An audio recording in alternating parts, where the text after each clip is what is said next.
صفحے کے شروع سے لائن نمبر 6 سورۃ توبہ کی آیت نمبر 24 سے اعوذ باللہ من الشیطان الرجیم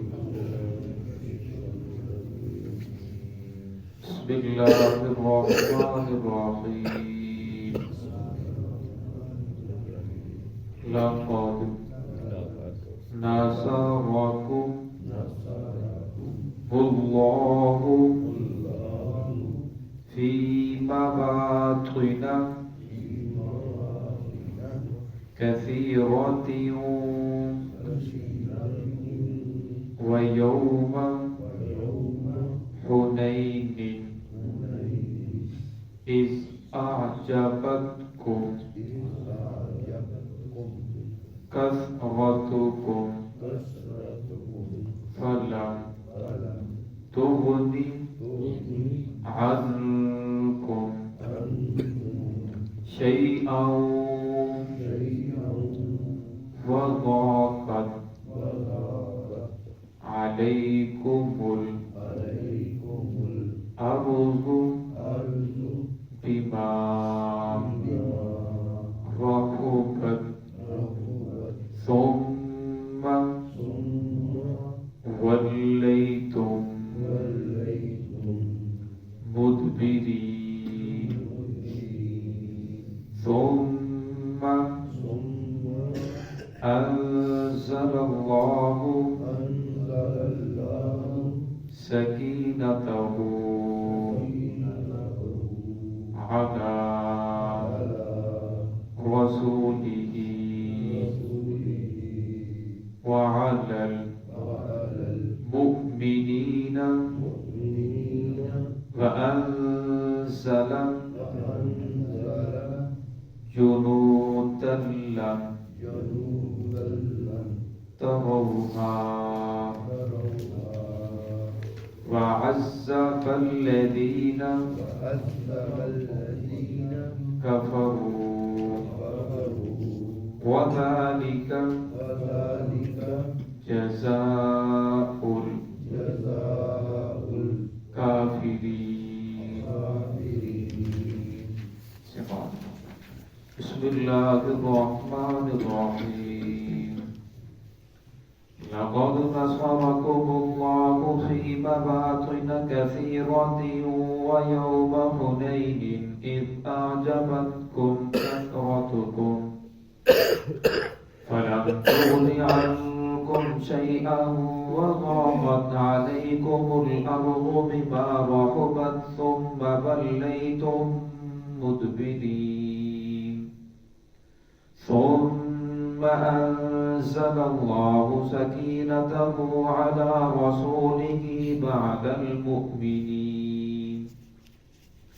وعلى المؤمنين وأنزل جنودا لم تروها وعذب الذين كفروا وذلك جزاء الكافرين.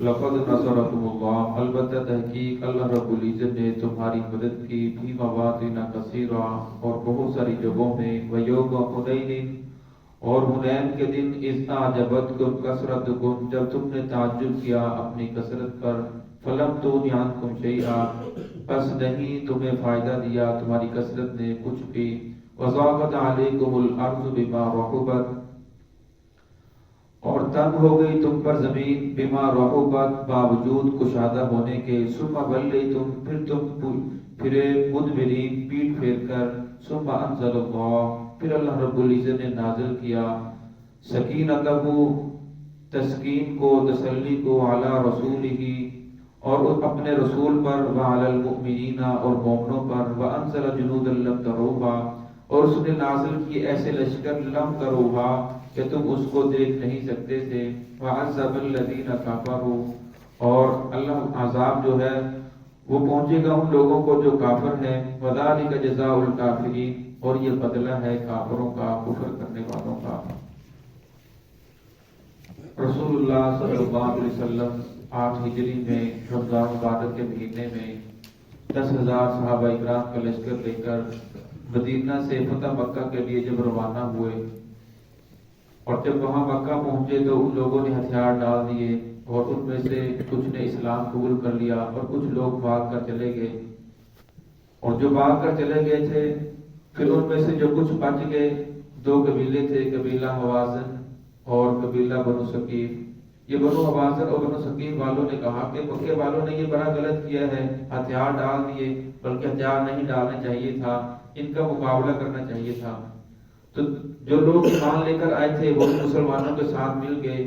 ان حوازن والوں نے اور ثقیف والوں نے یہ ارادہ کیا کہ ہم مسلمانوں نے اب ہمارے اوپر حملہ کرنا ہے، کیونکہ جو بھی بچتا ہے یہ اس کے اوپر حملہ کر دیتے ہیں، اب ہمارے اوپر حملہ ہوگا، کیوں ایسا ہو کہ ہم خود جا کر ان کے اوپر حملہ کریں۔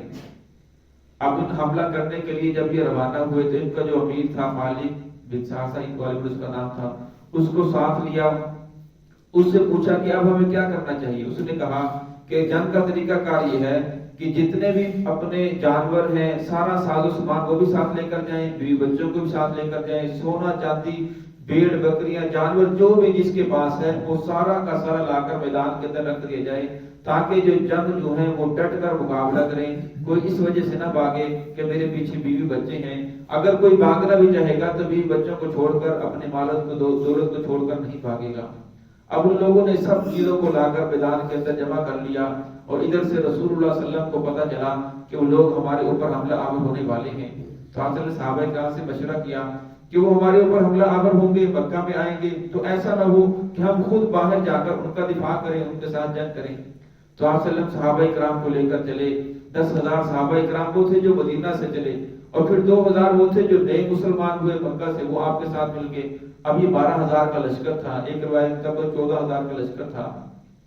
اب یہ روانہ ہوئے تو کچھ لوگوں کے دلوں کے اندر جو نئے نئے مسلمان ہوتے یہ بات آئی کہ ایک وقت تھا کہ ہماری تعداد 313 تو ہم ہزاروں کے اوپر غالب آ گئے، ہماری تعداد 700 تو ہم نے ہزاروں کے اوپر لشکر کے اوپر غلبہ پایا، ہماری تعداد 3,000 تو ہم نے لاکھوں کے اوپر غلبہ پا لیا، اب تو ہماری تعداد 12,000 ہے، اور مقابلے میں آنے والے جو جنگجو ہیں ان کی تعداد 4,000 ہے۔ یہ تو ایک جھٹکے کے ساتھ ہی ختم ہو جائیں گے، ایک ہلنے کے ساتھ ان کا کام تمام ہو جائے گا۔ اب نظر جو تھی وہ اللہ رب العزت کی ذات سے ہٹ گئی، اور نظر اپنی کثرت کے اوپر آ گئی، اور جب کثرت کے اوپر آئی تو پھر اللہ رب العزت نے مسلمانوں کی جو فتح تھی اس کو شکست کے اندر تبدیل کر دیا۔ پھر مسلمانوں کو شکست بھی ہوئی، پاؤں بھی اکھڑ گئے اور بھاگنا بھی شروع ہو گئے، مسلمان شہید بھی ہوئے۔ لیکن آپ صلی اللہ علیہ وسلم اور آپ صلی اللہ علیہ وسلم کے ساتھ چند سو صحابہ کرام وہ ڈٹے رہے، تو آپ صلی اللہ علیہ وسلم آگے بڑھتے رہے۔ انا نبی لا کذب، میں اللہ کا نبی ہوں، میں جھوٹا نہیں ہوں، میں عبد المطلب کا بیٹا ہوں۔ اور آپ صلی اللہ علیہ وسلم آگے بڑھتے جا رہے تھے، پھر آپ صلی اللہ علیہ وسلم نے اپنے چند عباس کو فرمایا کہ ان کو آواز دیں، اے اصحاب الشجر، اے درخت کے نیچے بیعت کرنے والوں تم کہاں چلے گئے، اے بیعت حکمہ کرنے والوں تم کہاں چلے گئے۔ اور جب آپ صلی اللہ علیہ وسلم آگے بڑھتے چلے جا رہے تھے اور باقیوں نے بھی دیکھا کہ آپ صلی اللہ علیہ وسلم تو بڑھتے چلے جا رہے ہیں، پھر وہ پیچھے مڑے اور آپ صلی اللہ علیہ وسلم کے ساتھ ہوئے، تو اللہ رب العزت نے بھی پھر لشکر نازل فرمائے۔ تو ان آیت کے اندر اسی کا تذکرہ ہے۔ لقد نصرکم اللہ فی مواطن کثیرہ، البتہ تحقیق اللہ رب العزت نے تمہاری مدد کی فی مواطن کثیرہ، بہت ساری جگہوں میں، بدر میں اور بھی بہت ساری جگہوں میں مدد فرمائی۔ ویوم حنین، اور حنین کے دن، اذ اعجبتکم کثرتکم، جب تم نے تعجب کیا اپنی کثرت کے اوپر، فلم تغن عنکم شیئا، پھر تمہیں کچھ فائدہ نہیں دیا تمہاری کثرت نے، وضاقت علیکم الارض، اور فرمایا زمین تمہارے اوپر تنگ ہو گئی، بما رحبت، باوجود کشادہ ہونے کے، وسیع ہونے کے، تمہیں زمین تنگ ہونے محسوس ہونے لگی، ثم ولیتم مدبرین، پھر تم پیٹ پھیر کر بھاگ پڑے۔ تو یہاں اللہ رب العزت نے ارشاد فرمایا کہ انسان کی جو مسلمان کی جو نظر ہے، مومن کی نظر ہر وقت اللہ رب العزت کی ذات پہ ہونی چاہیے، بھروسہ اللہ کی ذات پہ ہونا چاہیے۔ کبھی اپنے اقتدار کے اوپر، اپنے مال و دولت کے اوپر، اپنی طاقت کے اوپر کبھی بھی کسی انسان کو گھمنڈ نہیں کرنا چاہیے۔ جس طرح یہاں اب غلطی تو چند لوگوں کی تھی، چند لوگوں کے دل کے اندر یہ بات آئی، یا کچھ لوگوں نے زبان سے بھی ادا کر دیا کہ وَلَوْ أَعْجَبَتْكُمْ كَثْرَتُكُمْ، آج ہم قلت کی وجہ سے ہار نہیں سکتے، کیونکہ ہمارے پاس تو تعداد کی کثرت ہے اور آگے 4,000 ہے۔ فرمایا یہ چند لوگوں کی تھی، غلطی تھی، اور کمان کرنے والی ذات محمد رسول اللہ صلی اللہ علیہ وسلم کی تھی۔ اب اللہ رب العزت نے فتح کو شکست میں تبدیل کر دیا۔ اب اگر دیکھا جائے غلطی تو چند کی ہے لیکن سزا پوری قوم کو مل رہی ہے، تو اس سے پتہ چلتا ہے اگر کوئی ایک انسان غلطی کرتا ہے اس کی سزا صرف اس کی اپنی ذات کو نہیں پہنچتی بلکہ اس کی سزا دوسرے لوگوں کو بھی پہنچتی ہے. دوسرے لوگ بھی اس مصیبت کے اندر اس کی غلطی کی وجہ سے مبتلا ہو جاتے ہیں. اور پھر اس آدمی کو بھی احساس ہوا کہ میرے اس جملے کی وجہ سے اللہ رب العزت نے فتح کو شکست کے اندر تبدیل کر دیا. کیونکہ تھے وہ صحابہ کرام اگرچہ کچھ نئے مسلمان ہوئے تھے لیکن تھے حضور صلی اللہ علیہ وسلم کی صحبت یافتہ. فوراً کان پکڑ کر توبہ کی, اللہ کی ذات سے معافی مانگی تو اللہ رب العزت نے معاف کر دیا. پھر اللہ رب العزت نے مسلمانوں کے پاؤں کو جما دیا اور اس فتح کو, اس شکست کو فتح کے اندر تبدیل کر دیا. جب فتح شکست کو فتح کے اندر تبدیل کیا تو جو جنگجو تھے بہت سارے بھاگ گئے اور بہت سارے قید بھی ہوئے. 24,000 ان کی عورتیں, بچے اور بوڑھے تھے جو قید ہو گئے. اور اسی طرح 24,000 ان کے اونٹ تھے جو مسلمانوں کے ہاتھ آئے. 40,000 بھیڑ بکریاں تھیں وہ بھی مسلمانوں کو مال غنیمت کے اندر ملی. اور منوں کے اعتبار سے سونا چاندی تھا, جو چیزیں بھی ان کے گھر کے اندر تھی انہیں لا کر میدان کے اندر ڈھیر کر دی تاکہ کوئی بھاگے نہ. لیکن وہ سارے کے سارے جو تھے اپنے بیوی بچوں کو چھوڑ کر بھاگ گئے. تو آپ صلی اللہ علیہ وسلم وہ سارا ساز و سامان لے کر مکہ میں پہنچے. بخاری شریف کی روایت ہے 14-15 دن تک رسول اللہ صلی اللہ علیہ وسلم نے اس مال کو تقسیم نہیں کیا, ان غلاموں کو, عورتوں کو, بچوں کو تقسیم نہیں کیا. اسی طرح انہیں کھانا بانا دیتے رہے, جانوروں کو چارہ ڈالتے رہے کہ شاید یہ لوگوں کو احساس ہو جائے, مسلمان ہو جائیں تاکہ ان کا سامان انہیں واپس کر دیا جائے. جب 15 دن گزر گئے ان میں سے کوئی بھی واپس نہ آیا اور کسی نے بھی اسلام قبول نہ کیا تو رسول اللہ صلی اللہ علیہ وسلم نے غلاموں کو بھی تقسیم کر دیا, عورتوں بانیوں کو بھی تقسیم کر دیا, جو مال و دولت تھا, جانور تھے وہ بھی تقسیم کر دیے. اور جب تقسیم کر دیے پھر کچھ دن گزرنے کے بعد ان لوگوں نے اسلام قبول کر لیا. رسول اللہ کے پاس یا رسول اللہ ہم اسلام قبول کرنا چاہتے ہیں تو لہذا ہمیں اپنا ساز سامان واپس کر دی جائے. آپ صلی اللہ علیہ وسلم نے فرمایا میں تمہارا انتظار کرتا رہا لیکن تم لوگوں نے آنے کے اندر دیر کی ہے. اب تمہیں ایک چیز مل سکتی ہے, یا تو اپنے غلام جو قیدی ہیں انہیں چھڑا لو یا اپنا مال و دولت لے لو. تو کہنے لگے کہ ہم اپنے قیدیوں کو چھڑانے چاہتے ہیں. تو آپ صلی اللہ علیہ وسلم نے فرمایا یہ تو تم چند لوگ کہتے ہو, سب سے مشورہ کر لو. پھر سب سے مشورہ کیا, سب نے یہی کہا کہ ہمیں اپنے قیدی مل جائیں, ساز و سامان اگرچہ نہ ملے.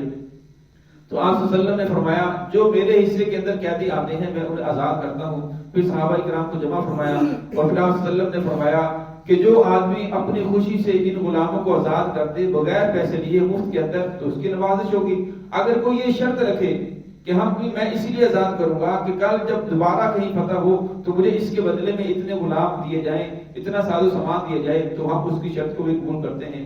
لیکن سب صحابہ کرام نے بغیر شرط کے تمام قیدیوں کو آزاد کر دیا. جب قیدیوں کو آزاد کر دیا آپ صلی اللہ علیہ وسلم نے جو مال و دولت تھا وہ تقسیم کیا. تو جو نئے مسلمان ہوئے تھے ان کو آپ صلی اللہ علیہ وسلم نے زیادہ بھی دیا. تو انصار میں سے کچھ لوگوں نے یہ بات کہی کہ آج جو ہے رسول اللہ صلی اللہ علیہ وسلم کے اوپر برادری کی محبت غالب آ گئی. خون تو ہماری تلواروں سے ٹپک رہا ہے اور مال و دولت برادری والوں کو تقسیم کیا جا رہا ہے. آپ صلی اللہ علیہ وسلم تک یہ بات پہنچی تو آپ صلی اللہ علیہ وسلم نے انصار کو ایک جگہ جمع فرمایا. فرمایا انصار کے علاوہ یہاں کوئی نہ رہے. جب انصار جمع ہو گئے تو آپ صلی اللہ علیہ وسلم نے فرمایا کیا اللہ رب العزت نے تم لوگوں کو میری وجہ سے عزت نہیں عطا فرمائی؟ کہ اللہ رب العزت نے تم لوگوں کو میری وجہ سے کلمہ نصیب نہیں فرمایا؟ کہ اللہ رب العزت نے میری وجہ سے تم لوگوں کو آپس میں اتفاق اور اتحاد نہیں دیا, تم ایک دوسرے کی گردنیں کاٹتے تھے؟ پھر آپ صلی اللہ علیہ وسلم نے فرمایا کہ میں نے جو ان کو مال و دولت دیا ہے یہ اس لیے دیا ہے کہ نئے مسلمان ہوئے, ان کی دل جوئی کے لیے, برادری کی وجہ سے نہیں دیا, صرف ان لوگوں کی دل جوئی کے لیے ان کو دیا ہے. اور تم تو پکے مسلمان ہو, کیا تم اس بات کو پسند نہیں کرتے کہ جب یہ لوگ گھروں کو لوٹے تو اپنے ساتھ ساز و سامان لے کر, بھیڑ بکریاں, سونا چاندی لے کر لوٹے, اور تم اپنے گھروں کو جاؤ تو محمد الرسول اللہ صلی اللہ علیہ وسلم کی ذات کو اپنے ساتھ لے کر جاؤ؟ تو انصار میں سے لوگ کھڑے ہوئے فرمایا یا رسول اللہ ہم نے تو ایسی بات نہیں کی, یہ چند نوجوان ہیں جن کی زبان سے یہ جملہ ادا ہوا, ہم سب معافی مانگتے ہیں, ہمیں مال و دولت نہیں چاہیے, ہمیں تو آپ کی ذات چاہیے. آپ صلی اللہ علیہ وسلم نے فرمایا اب میں نے ہجرت کر لی ہے لہذا میں مکہ کے اندر مہاجر ہوں, مکہ کے اندر میں مسافر ہوں, لہذا میں یہاں سفری نماز پڑھوں گا اور میں آپ کے ساتھ ہی جاؤں گا. پھر آپ صلی اللہ علیہ وسلم ان کے ساتھ چلے گئے. تو یہاں اللہ نے یہ ارشاد فرمایا کہ ایک آدمی کی یہ چند نوجوانوں کی غلطی کی وجہ سے اللہ رب العزت نے فتح کو شکست کے اندر تبدیل کر دیا. تو یہاں سبق یہ دیا کہ مسلمان کو قیامت تک کے لیے قانون یہی ہے, چاہے اقتدار کے اندر ہو چاہے جس بھی حالت کے اندر ہو, اس کی نظر ہے ہمیشہ اللہ رب العزت کی ذات پہ ہونی چاہیے, بھروسہ اللہ رب العزت کی ذات پہ کرنا چاہیے. سبحان اللہ سکینتہ, پھر اللہ رب العزت نے پھر ہم نے نازل کیا ان کے اوپر سکونت کو, دلوں کے اندر تسلی ڈال دی.